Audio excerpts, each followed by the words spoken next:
கோடான கோடி மக்களின் மனம் கவர்ந்த நம் புதியுகம் தொலைக்காட்சியின் பிரம்மாண்ட குடும்பத்திற்கு இனிய காலை வணக்கங்கள். புத்தம் புதிதாக பூத்த இந்த புதன்கிழமை காலை பொழுதில் உங்கள் அனைவரையும் உங்கள் இல்லத்தின் வரவேற்பறைக்கு வந்து சந்திப்பதில் மிக்க மகிழ்ச்சி. இது நேரம் நல்ல நேரம் நிகழ்ச்சி.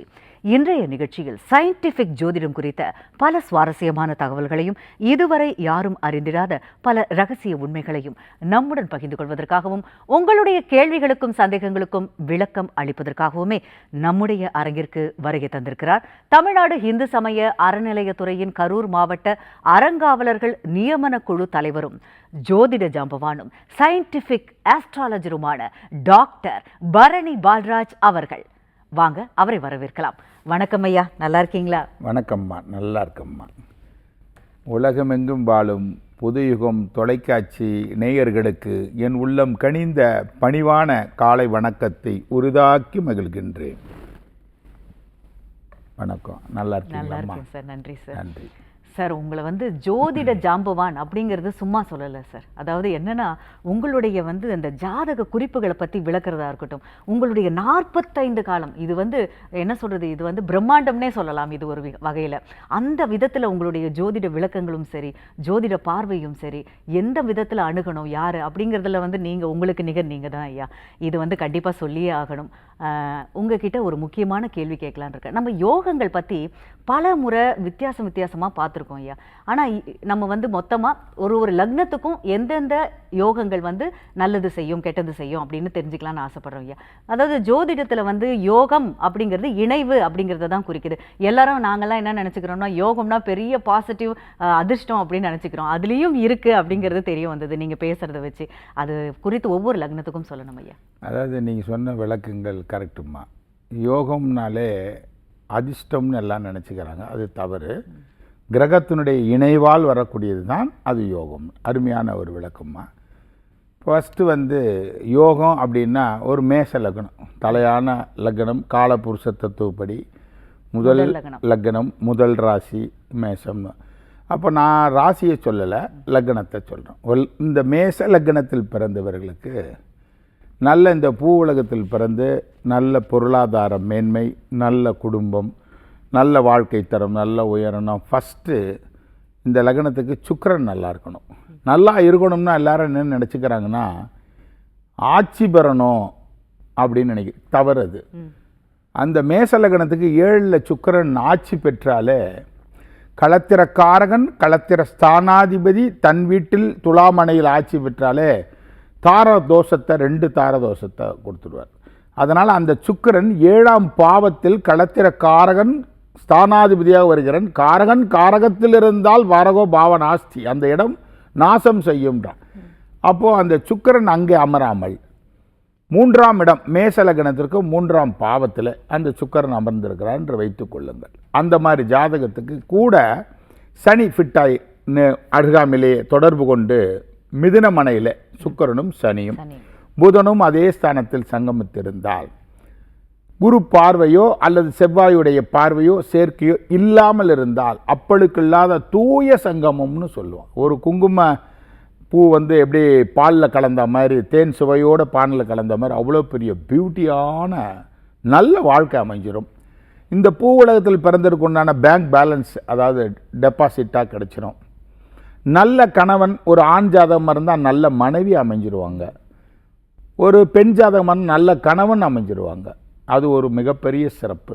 நல்ல பொருளாதாரம், தன்னுடைய முயற்சி திருவினையாக்கும். இந்த யோகத்துக்கு பெயர் என்ன சார்? தொட்டதெல்லாம் தாயமாகும். இதற்கு பெயர் தனகர்ம, தனபஞ்சம, தனலாப, தர்ம கர்ம யோகம்னு சொல்லலாம்.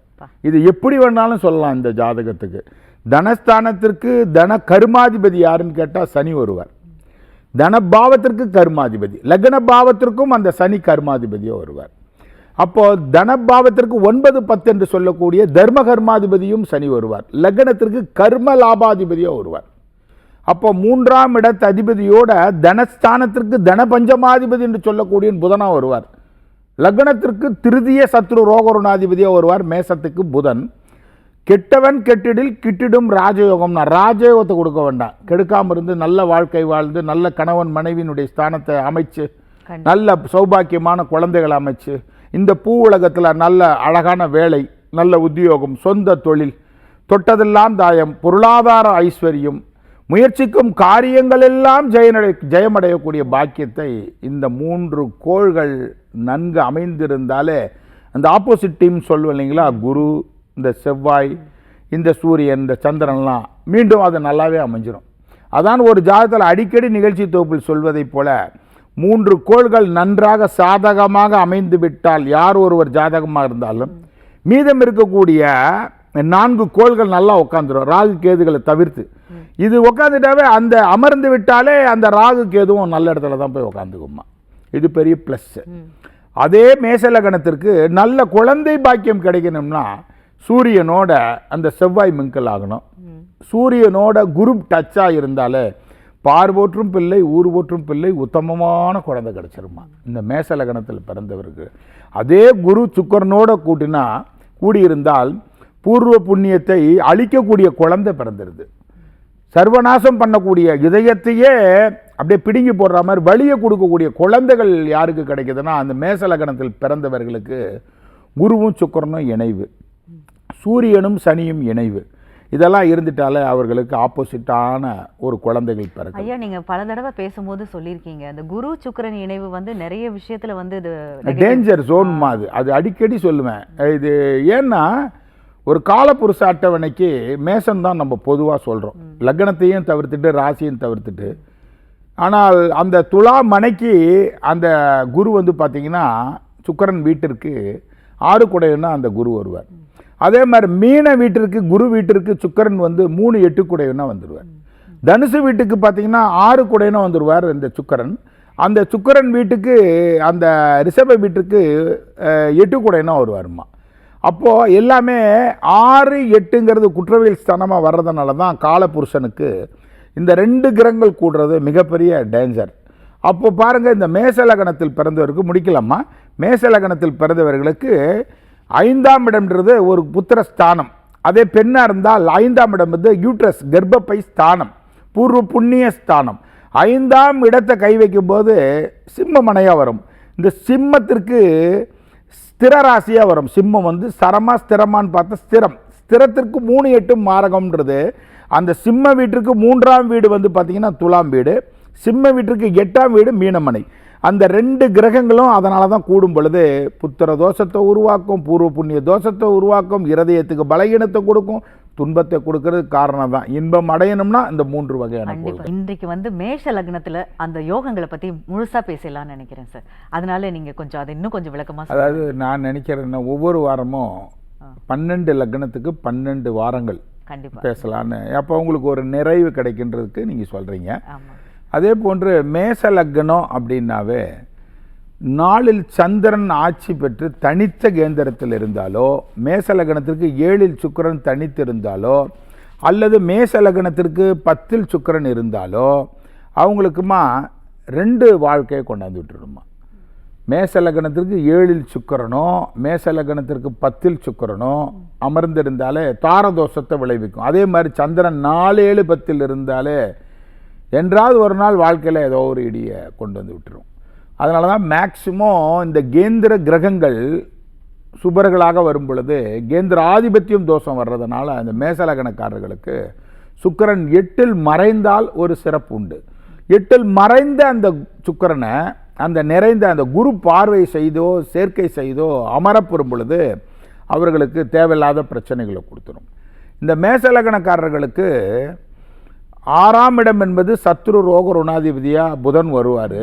அதனால தான் மறைந்த புதன் நிறைந்த தனத்தை கொடுப்பான்றது காலபுருஷ தத்துவப்படி 3 6 கூடைய அந்த புதனாக வர்றதுனால அவர்களுக்கு இந்த 3ஆம் பாவத்தில் புதன் மறைந்தாலோ அல்லது 6ஆம் பாவத்தில் மறைந்திருந்தாலோ அது சுக்கிரனோட கூடியிருந்தால் ஒரு நல்ல ஒரு அற்புதமான ஒரு வாழ்க்கை பயணம் ஏற்படுறத அனுபவத்தில் பார்க்கலாம். இந்த மேசலகணக்காரர்களுக்கு இந்த குரு சுக்கிரன் இணைவு வந்து குழந்தை ரீதியான சோகத்தை கொடுக்கும். பூர்வ புண்ணியத்தில் சொத்தில் ஏதாவது வில்லங்கங்களும் பிரச்சனையும். இந்த சூரியன் சனி மேசலகணக்காரர்கள் கூடியிருந்தாலோ குரு சுக்கிரன் ஒன்று கூடியிருந்தாலோ அவர்களுக்கு பூர்வ புண்ணிய சொத்து, குழந்தைகள் ரீதியான மனக்கவலை, மனக்கசப்பு, இது அனுபவ ரீதியாக நிறைய பேர்களுக்கு நம்ம பார்க்கலாம். தேவையில்லாத பிரச்சனையும் கடன்களையும் நிந்தனையும் அவமானத்தையும் கொடுத்துருமா. இதே வந்து இந்த லக்னக்காரர்களுக்கு எப்படி அமைந்திருந்தாலும் ராசி வந்து ஒரு ஆப்போசிட்டாக அமரக்கூடாது. இப்போ ஒரு உதாரணத்துக்கு மேச லக்னத்தில் பிறந்து விருச்சக ராசின்னு வச்சுக்கங்களேன், 2 வகையில சுக்கிரன் பாவியாக வருவார். அப்போ அந்த சுக்கிரன் எங்கே கடணும், 3ல் கடணும் நான் சொன்ன மாதிரி. அப்போது ராசிக்கு வந்து விருச்சக ராசிக்கு 8ல் போய் மறைஞ்சிருவார் அந்த சுக்கிரன். இது ஒரு மிகப்பெரிய பியூட்டிமா. அதே போன்று லக்னத்துக்கு 2, 7 கூடிய மாரகாதிபதியாக வருவார். அந்த சுக்கிரன் 3ல் கெடுறது, கெட்டவன் கெட்டிடில் கெட்டிடும் ராஜயோகன்ற மாதிரி சிறப்பான வாழ்க்கை. நல்ல யாரை கல்யாணம் பண்ணாலும்மா ஒரு பெண்ணாக இருந்ததுன்னு வச்சுங்களேன், இந்த சுக்கிரன் இங்கேருந்து விருச்சகத்தையும் 8ல் மறைஞ்சிருந்தா ஒரு சாதாரண ஒரு நபரை கட்டினா கூட கோடீஸ்வரியாக வாழக்கூடிய அம்சம். நல்ல தாம்பத்தியம் ததும்பும் அவருடைய வாழ்க்கையில். இல்லறத்தில் நல்லறம் பேணி நல்ல மழலை செல்வங்கள் அவங்களுக்கு பூக்கும். அதே போன்று மேசலக்கணக்காரர்களுக்கு இந்த சனி சுக்கிரன் கூடினதை குருவோ செவ்வாயை டச்சாகம் இருந்தால் தொழில் ரீதியாக வரத்து மேல் வரத்து, சம்பத்து மேல் சம்பத்து, அத்துணை ஐஸ்வர்யத்தையும் வாரி வழங்கக்கூடிய ஒரு அம்சம். அதே போன்று நல்ல வீடு கட்டி நல்ல அழகாக கார்கள் அழகான அமைப்பு அமைஞ்சு சிறுக கட்டி பெருக வாழணும்னா அவங்க ஜாதகத்தில் இந்த செவ்வாயும் குருவும் சந்திரனும் 3 கிரகங்களும் ஒன்று கூடி இருந்துட்டாலே பார்ப்பதற்கு பிரம்மாண்டமான கட்டடங்கள், பிரம்மாண்டமான வாழ்க்கைன்னு சொல்லுவோம் இல்லைங்களா, அதுக்கு எல்லாமே கிடைக்குமா. நல்ல ஹெல்த்துக்கு சார், ஹெல்த்துக்கு வெல்த்தாக இருக்கணும் அப்படின்னு கேட்டாவே ஃபஸ்ட்டு வந்து சந்திரன் வந்து உடல் காரகன், உடல் ஸ்தானாதிபதி. இயற்கையாகவே புதன் ஸ்தானாதிபதி வருவார். ஹெல்த்து நல்லா வெல்த்தாக இருக்கணும்னா சந்திரன் ராகு கேதுவோடு பின்னக்கூடாது ஃபஸ்ட்டு. 2வது சந்திரன் செவ்வாயுடைய டச்சில் இருந்துட்டாவே இவர்கள்லாம் உடம்பு வந்து நல்லா ஃபிட்டாக வச்சுக்குவாங்க, ஆரோக்கியமாக இருப்பாங்க. ஒரு உதாரணத்துக்கு மீனத்தில் சந்திரன் இருக்குது, செவ்வாய் 6ல் இருக்குது, நேரடியாக தொடர்பு கொண்டிருந்தாலே அவங்க அடிக்கடி யோகா, மெடிடேஷன், இந்த பூஜை புனஸ்காரங்கள், உடம்பை நல்ல ஃபிட்டாக நல்ல ஆரோக்கியமாக வச்சுக்கக்கூடிய அம்சத்தை, பெரிய இந்த கிரானிக்கான இன்ஃபெக்ஷன்லாம் வரவே முடியாது. இது எத்தனையோ வியாதிகள் இப்போல்லாம் விஞ்ஞானம் உயர்ந்த காலத்தில் அதுவும் உயர்ந்துக்கிட்டே வருதுன்னு சொல்கிறோம் இல்லைங்களா, இவங்களுக்கெல்லாம் பெரிய ஒரு எஃபெக்டான வியாதிகள் குடிகொள்ளாது. இந்த சந்திரன் செவ்வாய், இந்த புதன் சுக்கிரன் இதெல்லாம் கூடி இருந்தால் மனோவியாகலத்திலேருந்து நிச்சயமாக உங்களுக்கு ரிலீவ் கிடைச்சிடும். அதே போன்று வேற எந்த கிரகங்கள் வந்து நெகட்டிவா இருந்தாலும் இந்த மாதிரி சந்திரன் செவ்வாய் பிளஸ் புதனோட சுக்கிரன் கூடிந்து ராகு கேது டச் ஆகாமல் இருந்துட்டாவே இவங்க வாழ்க்கையில் ரொம்ப நல்லா இருப்பாங்க. இதே சந்திரனோட கேது இந்த லக்னக்காரர்களை கூடும் பொழுது உடம்புல வந்து ஒரு அலர்ஜி வந்துடும், ஆட்டோமேட்டிக்காக அந்த சைனஸ் ப்ராப்ளத்தை கொண்டு வந்து விட்டுடும். அது உடம்புல வந்து பார்த்திங்கன்னா தண்ணியில் படகாடுற மாதிரி. எப்படி செவ்வாயும் புதனும்மா ரொம்ப டேஞ்சரஸ்மா.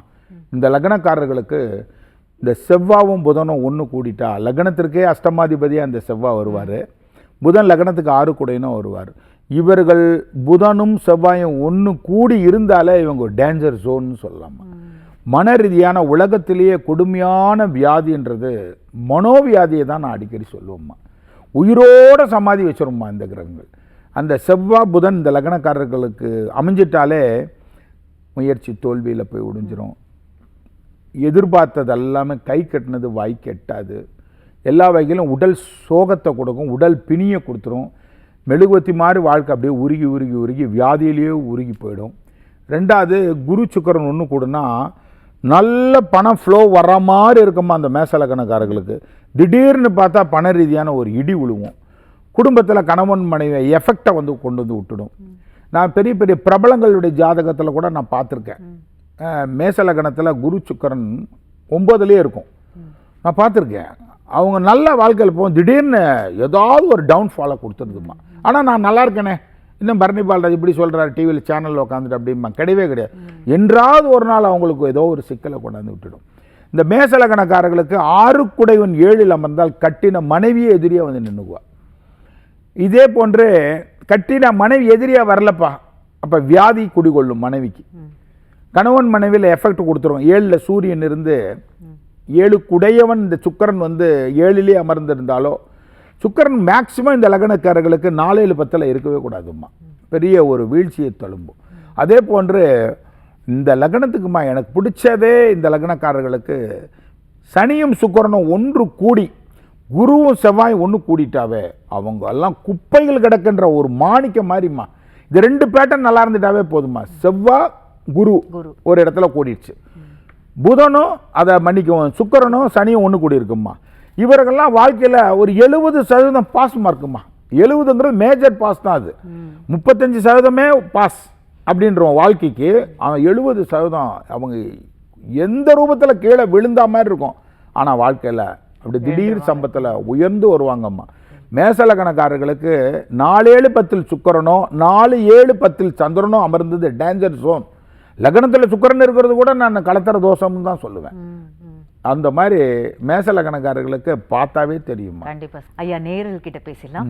வணக்கம், நேரம் நல்ல நேரம். யார் பேசுறீங்க? வணக்கம். வணக்கம் மேம். வணக்கம். திருப்பூர்ல இருந்து கூப்பிடுறேன் மேம். நல்லதுமா. யாருக்காகமா? பொண்ணுக்காக. மகளுக்காகவா? உங்க மகளுடைய வயது, ராசி, நட்சத்திரம், லக்னம்லாம் சொல்லுங்கம்மா. வயது 31 ஆயிடுச்சுங்க மேம். 20/12/1995. சரிங்கம்மா. 12:45 மதியங்க.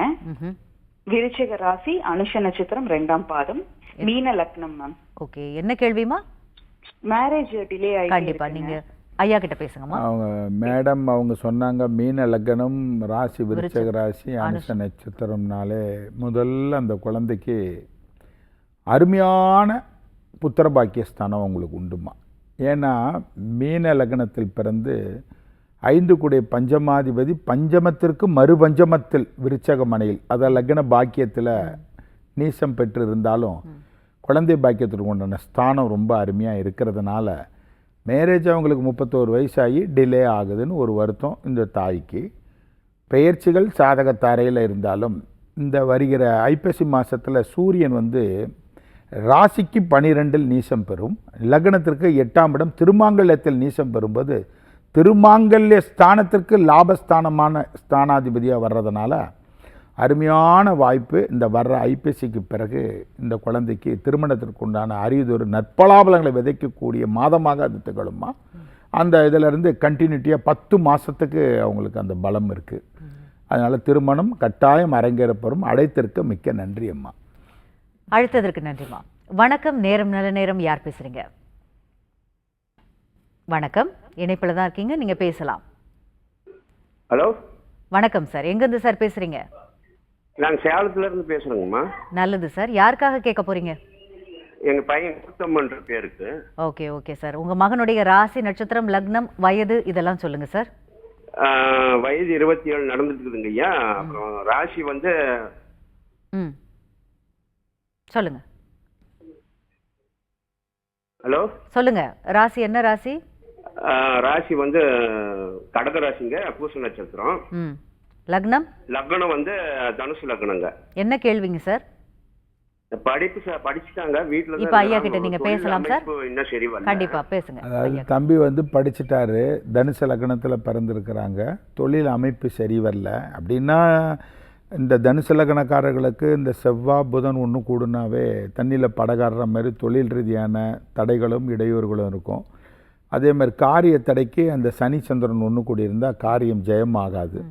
அந்த சூழல் இருக்கிறதுனால பொதுவாக இந்த கடக அமைப்பிற்கு பெயர்ச்சி நல்ல சாதகத்தில் வந்தாலும் வருகிற ஜனவரி, பிப்ரவரி, மார்ச் இந்த டைமில் நல்ல அருமையான வேலைக்குண்டான ஹோப் 2027 மார்ச்சிலேருந்து அவங்களுக்கு நல்லதொரு அமைப்பாக அமையும்.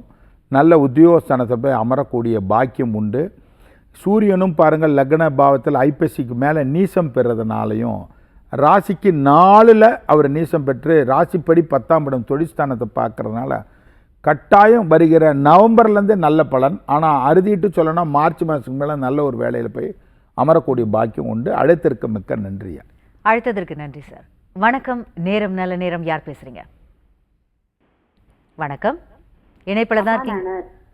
ஆமாங்கம்மா ஆமாங்கம்மா, நான் பொள்ளாச்சி பக்கம் இருந்து பேசுறேன். நல்லதுமா. யாருக்காகம்மா கேட்க போறீங்க? அம்மா எனக்காக கேட்கணுங்கம்மா. கண்டிப்பாம்மா. உங்களுடைய வயது, ராசி, நட்சத்திரம், லக்னம் இதெல்லாம் சொல்லுங்கம்மா. சரிங்கம்மா. என்ற ராசி மகர ராசிங்கம்மா. சொல்லுங்கம்மா. உத்தராட நட்சத்திரம்மா. கன்னி லக்னம்மா. ஓகேம்மா. வயது? வயது 1/10/1968ங்கம்மா. ஓகேம்மா. என்ன கேள்விங்கம்மா? அம்மா என் வீட்டுக்காருக்கு எனக்கு பூமி பற்றி ஒரு பிரச்சனையா இருக்குதுங்கம்மா. கண்டிப்பாம்மா, நீங்க ஐயா கிட்ட பேசுங்கம்மா. உங்களுக்கு அதாவதுமா வணக்கம். இந்த கன்னியா லக்னத்துக்கேம்மா இவர் சொல்லும் பொழுது அஞ்சில் வந்து சந்திரன்மா, இவங்களுடைய அடிப்படையில் உத்திராட நட்சத்திரம். ஒரு ஜெமீனுடைய பேரன் இதே பேட்டர்னில் தான் பூர்வீக சொத்தால் பிரச்சனை ஏற்பட்டு 1 ஏக்கர் 2 ஏக்கரில் 50,000 ஏக்கர் வச்சுருந்தாங்க அந்த காலத்தில். இன்றைக்கி நான் சொன்னேன், என்கிட்ட ஜாதகம் பார்க்கும் பொழுது உனக்கு 5 ஏக்கர் இருக்காதியா, நீ 50,000 ஏக்கர்னு. இல்லைங்க, அப்படி நான் வாழ்ந்தேன். அது ஓகே, சேட்டனும் அந்த 3 நேருக்கு நேராக பார்த்துக்குச்சுமா. இதே போன்று தான் இந்த அம்மையார் குண்டுமணி இடமா இருந்தாலும் இந்த அம்மாவுக்கு பூர்வ புண்ணியத்தில் பிரச்சனை வந்துடும் 5ல் சந்திரன் இருந்தால். ஏன் அப்படின்னா கன்னியா லக்னத்துக்கு 5ல் சந்திரன் இருக்கும்போது 5ஆம் இடத்திற்கு 7ஆம் இடத்ததிபதி சந்திரன் மாரகாதிபதியாக வருவார். அந்த 5ஆம் இடன்றது பூர்வ புண்ணியம் மகர மனையாக வரும். மகரத்திற்கு 2 7 மாரகம். அப்போ சனியும் சந்திரனும் மாரகாதிபதி. பூர்வீக சொத்துக்கு லக்னத்திற்கு மாரகாதிபதி டைரெக்டாக பார்த்தா சந்திரனை சொல்லலாம், அது வேறு. அரைகுறையாக தெரிஞ்சவங்களுக்கு நான் கிளாஸ் எடுக்கிற மாதிரி சொல்கிறேன் நான். 5ஆம் இடங்கிறது பெண்களுக்கு யூட்ரஸ் கர்ப்பப்பை, 5ஆம் இடம் புத்திரஸ்தானம், 5ஆம் இடம் பூர்வ புண்ணிய சொத்துக்குரிய ஸ்தானம். 5ஆம் இடத்துக்கு அந்த சனியும் சந்திரனும் பார்த்துட்டாவே இவங்க கணவருக்கும் இவருக்கோ பூர்வீக சொத்து பிரச்சனை அப்படின்றது, குழந்தை ரீதியான பிரச்சனைகள் சங்கடங்கள்லாம் இருக்கும். அதனால் இவர்களுக்கு அடித்தளமாகவே இது வர வேண்டிய ஒரு அமைப்பு, பிராப்தம் தான். இது மைனஸாக இருந்தாலும் அது பிராப்தம் தான் சொல்லுவேன். ஆனால் இருந்தாலும் இந்த குரு பெயர்ச்சி வருகிற சித்திரைக்கு மேலே அந்த பூர்வ புண்ணியத்தை பார்க்குறது ஒரு மைனஸ்ஸு. அந்த சிம்ம மணிக்கு இறங்கும் பொழுது இவர்களுக்கு வருகிற 4ஆவது மாதம் ஜனவரி பிப்ரவரி மார்ச் ஏப்ரல் மேக்கிலிருந்து வருகிற வருடம், அதுலேருந்து அவங்களுக்கு பூர்வ புண்ணிய சொத்து ரீதியான பிரச்சனை அப்படியே இருள் விலகுமா. சொத்து பிரச்சனை விலகி உங்களுக்கு அருமையான அமைப்பை ஏற்படுத்துமா. அழைத்திருக்க மிக்க நன்றி. அழைத்ததற்கு நன்றிம்மா. ஐயா, அதாவது நீங்கள் கொடுத்த விளக்கம் வந்து டாப் நாச் அப்படின்னே சொல்லலாம் ஐயா. அதாவது இப்போ வரப்போகிற வாரங்களில் நம்ம அடுத்த வாரம் நம்ம பார்க்க போகிறது ரிஷபம் மிதுனம், இந்த 2 லக்னத்துக்கும் நம்ம பார்க்க கட்டாயம்மா. இந்த வாரம் மேசத்தை பேசணும். அடுத்த வாரம் ரிஷப லக்னத்தில் பிறந்தவர்களுக்கும் அதற்கு அடுத்து மிதுன லக்னத்தில் பிறந்தவர்களுக்கும் எந்தெந்த கிரகங்கள் எப்படி இருந்தால் நம்ம பலன்களை அடுத்த வாரம் இதே 7 மணிக்கு சந்திப்போம். நிகழ்ச்சியினுடைய நாம் இறுதி பகுதியில் இருக்கிறோம். மீண்டும் அடுத்த வாரம் இதே புதன்கிழமை காலை 7 மணிக்கு சந்திக்கிறோம். என்னை சந்திக்க வேண்டுமென்றால் ஒவ்வொரு வாரமும் செவ்வாய் புதன் வியாழன் 3 தினங்கள் கோயம்பேட்டுக்கு அருகாமல் உள்ள நெற்குன்றம், அதில் என்னுடைய அலுவலகம் அங்கே இருக்குங்க, அங்கே சந்திக்கலாம். அது மட்டுமல்லாமல் வெள்ளி சனி ஞாயிறு திங்கள் 4 தினங்கள் கரூர்லேயும் என்னுடைய அலுவலகம் இருக்குது. இந்த தினங்களில் கிழமைகளில் அங்கேயும் சந்திக்கலாம். என்னை மறந்தாலும் மறந்து இருந்து விடுங்கள் அன்பர்களே. என்னுடைய யூடியூப் ஆஸ்ட்ரோ பரணி பால்ராஜ் யூடியூப்பில் நிறைய பதிவிறக்கம் செய்து கொண்டிருக்கிறோம். இதை பார்க்க தவறிகளோ அதை பார்த்து கண்டுகளிக்கலாம். மீண்டும் அடுத்த வாரம் புதன்கிழமை காலை 7 மணிக்கு சந்திக்கிறோம். வாய்ப்புக்கு நன்றி கூறி விடைபெறுகிறேன். நன்றி, வணக்கம். இந்நிகழ்ச்சியை பார்த்துக் கொண்டிருக்கும் அத்துணை பேருக்கும் இந்நாள் இனிய நாளாக அமையட்டும். புதிய யுகத்துடன் இணைந்திருங்கள், மகிழ்ந்திருங்கள். மீண்டும் சந்திப்போம். நன்றி, வணக்கம்.